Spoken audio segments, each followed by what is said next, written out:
तो जैसे कि आप सभी को अच्छे तरीके से मालूम है कि फिर से रविवार का दिन वापस आ चुका है और हर बार की तरह संडे के शाम को मैं आप सभी के द्वारा पूछे गए क्वेश्चन का आंसर लाने के लिए संडे कमेंट स्पेशल वीडियो लेकर के आता हूं।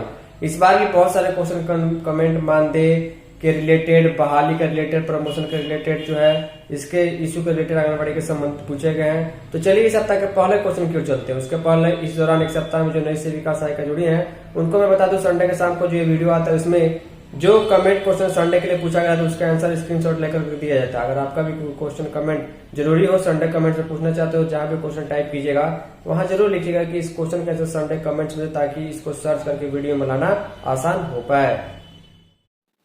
तो इस सप्ताह का पहला क्वेश्चन कमेंट जो है वो पवन सिंह नाम से यहाँ पर आया हुआ आप लोग देख पा रहे हैं। इन्होंने पूछा है कि अतुल जी नमस्कार, आज के संडे कमेंट में बताया कि सेंटर पर लाइट लगाया गया है, उसका रिचार्ज का पैसा कब मिलेगा? 6 महीने से खुद रिचार्ज करा रहे हैं, आज बताइए प्लीज़। देखिए, आपने स्मार्ट मीटर जो है अपने केंद्र पर लगवाया हुआ है, क्योंकि सरकार का ऐसा आदेश था कि आंगनवाड़ी केंद्रों पर विद्युत कनेक्शन उपलब्ध कराया जाए। लेकिन स्मार्ट मीटर में सबसे बड़ा जो मेरिट ये है कि उसको एडवांस पेमेंट चाहिए। 2 से 3 दिन तक बिना पेमेंट का आपका चल जाएगा, लेकिन उसके बाद फाइन भरने के बाद फिर से आपको रिचार्ज करवाना होगा, अन्यथा आपके आंगनवाड़ी केंद्र पर जो है वो ऑटोमेटिक जो है वो बिजली कट जाएगी। और बिजली कटने का मतलब है कि आप केंद्र पर बिजली यूज नहीं कर रही हैं। तो इसको लेकर सबसे बड़ी दिक्कत यह है कि सरकार जो है अभी स्मार्ट मीटर रिचार्ज के बारे में कोई भी लेटर या कोई भी अपडेट जो है वो निकल के सामने नहीं आ रही है कि कितना पैसा जो है किस हिसाब से सरकार दे रही है। क्योंकि सरकार का जो कहना था कि 100 यूनिट जो है वो कमर्शियल बिजली जो है वो फ्री देने वाली है, लेकिन अभी जो है इसके संबंध में कोई अपडेट निकल कर नहीं आ रही है। अगर आप स्मार्ट मीटर को ज़्यादा समय तक बिना रिचार्ज कराए छोड़ेंगे तो आपका बिजली अस्थायी रूप से भी कट सकती है। तो ये समस्या सभी जगह व्याप्त है। नेक्स्ट कमेंट मुकेश चौधरी नाम से आए हुए, इन्होंने लिखा है अतुल भाई, दरभंगा के मनीगाची में सेविका का बहाली कब तक होगा, प्लीज़ संडे कमेंट में बताएं। नीचे जहानाबाद के बारे में भी पूछा गया है। सबसे पहले मैं आप सभी को बता दूं, और पहले भी मैंने कई बार बताया हुआ है कि सेविका सहायिका की बहाली जो भी चल रही थी वो पिछले 3-4 महीनों से स्थगित कर दी गई है, क्योंकि ICDS का लेटर था कि कुछ कारणों से इसको स्थगित किया गया है।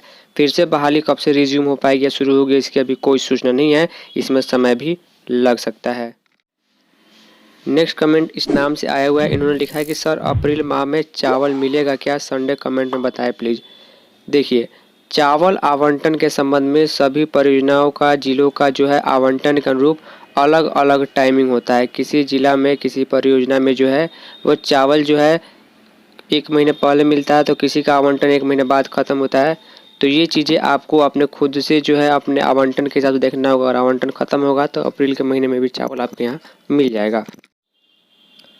अगला कमेंट संध्या देवी नाम से आया हुआ है, इन्होंने लिखा है कि सेविकाओं को क्या क्या डॉक्यूमेंट देना होगा अतुल जी, ऑफिस बाल विकास परियोजना कार्यालय में डॉक्यूमेंट जमा करना होगा या फिर नगर निगम में, और कब से फॉर्म भरा जाएगा, संडे कमेंट में बताया। मैं सेविका संध्या देवी, भागलपुर सदर, बिहार से।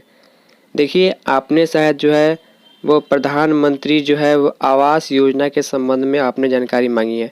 इसके रिलेटेड बहुत सारे कमेंट और व्हाट्सअप मैसेज भी आए थे, तो इसका एक सेपरेट वीडियो आपको जल्द ही देखने को मिलेगा, जिसमें मैं वो सभी क्राइटेरिया के बारे में डिस्कस करूंगा कि आखिर क्या क्या चीज़ें जो है ज़रूरी होती हैं PM आवास योजना का लाभ लेने के लिए, डॉक्यूमेंट कहाँ जमा करना होगा, और किस प्रकार सेविका सहायिका को भी इसमें एलिजिबल किया गया है ताकि उनको 2.5 लाख रुपये मिल पाए। इसके लिए आपको सेपरेट वीडियो का इंतज़ार करना होगा, 1-2 दिन में वीडियो आपको देखने को मिल जाएगी। नेक्स्ट कमेंट अंजलि सिंह नाम से आया हुआ है, उन्होंने लिखा है कि मेरा कहना है कि PMMBY का फॉर्म कितने तारीख तक भरा जाएगा, संडे कमेंट बताइएगा प्लीज़, थैंक यू। देखिए, PMMBY का फॉर्म अगर आप वित्तीय वर्ष 2024-25 के बारे में पूछ रही हैं, तो जैसे कि मैंने पिछले वीडियो में भी कहा था कि मार्च में अगर आप 15 तारीख तक भी अगर आपने नए लाभार्थी को रजिस्टर कर दिया है, तो पूरी उम्मीद ये रखिएगा कि मार्च के महीने के अंत तक यानी 30-31 तक जो है उनका पैसा उनके अकाउंट में चला जाएगा। क्योंकि वित्तीय वर्ष के अंत में जो भी पैसा जिस योजना में खर्च करना होता है, अगर खर्च नहीं होता है तो सरकार का और विभाग का प्रेशर होता है, क्योंकि सारा रिपोर्ट सबमिट करना होता है और लाभार्थी का भी टारगेट रहता है।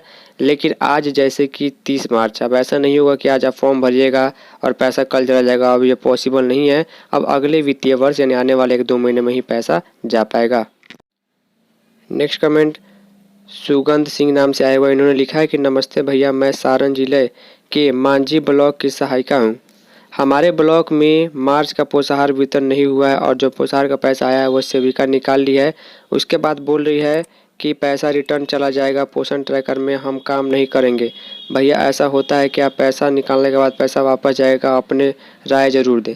देखिए, सबसे बड़ी बात कि विभाग की ओर से, सरकार की ओर से, यहाँ तक कि पूरे भारत की आंगनबाड़ी सेविकाओं को और विभाग की ओर से ये स्पष्ट शब्दों में ये कहना है कि अप्रैल महीने में जो THR का वितरण होगा उसको बिना FRA सिस्टम के, बिना eKYC फेस ऑथेंटिकेशन के नहीं कराना है।